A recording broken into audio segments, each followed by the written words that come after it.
Hey everybody, I hope you're having a wonderful day, and today I have a guest camera person.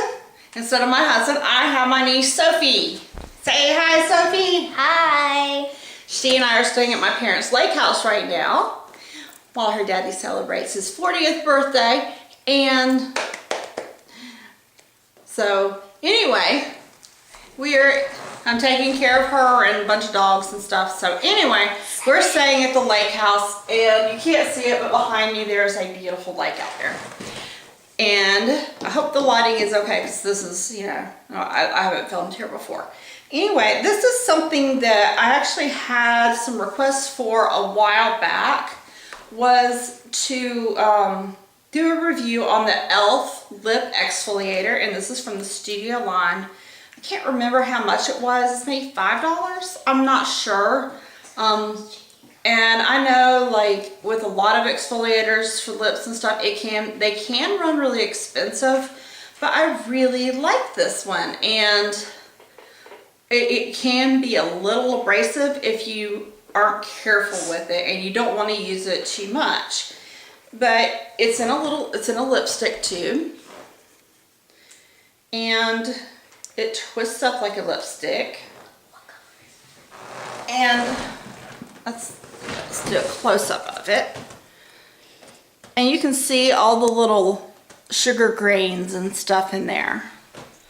And I'm not sure what all's in here, but it's moisturizing, but it's very, very sticky. But it doesn't matter that it's sticky because it's sugar, but sugar is a really good exfoliator. It's also a good moisturizer.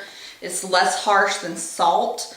Most lip scrubs are typically sugar anyway.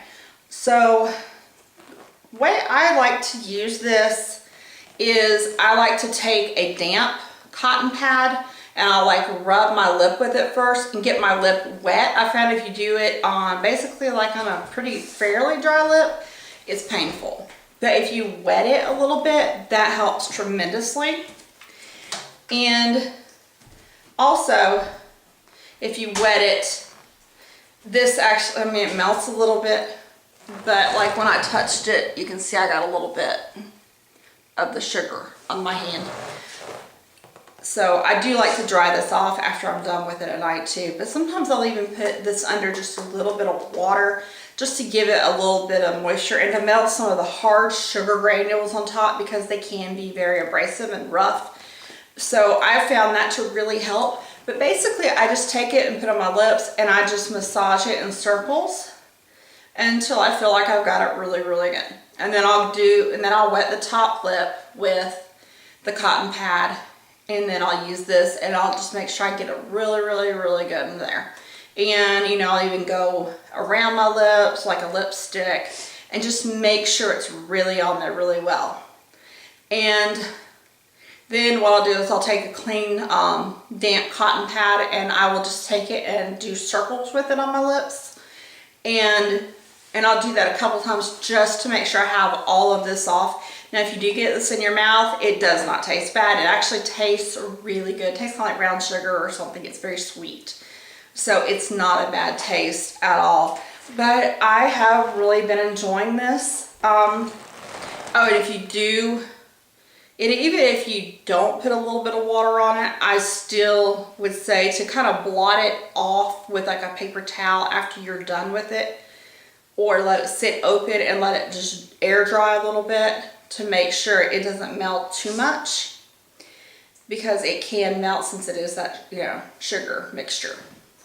And after I exfoliate and I clean it all off, then what I like to do is I like to take like a drop of argan oil and I like to rub it into my lips really, really well. And that seems to really moisturize. And I like to do this at night when I can leave the argan oil on all night with, I don't have to worry about it, lipstick and stuff with it. But you can also just use a lip balm with this. So either way, you're going to be pretty, it's going to work pretty well. I mean, you can use this under your lipstick, but I've been using this now since our weather's starting to change and my lips have been getting more chapped. So I've been using this to kind of help combat that and keep my lips soft, because I noticed they were chapping tremendously the other day.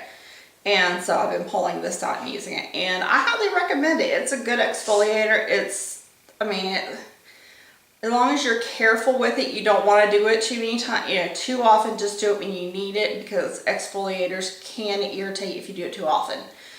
So anyway, I hope you take the time to rate, comment, subscribe. If you have any questions, ask me.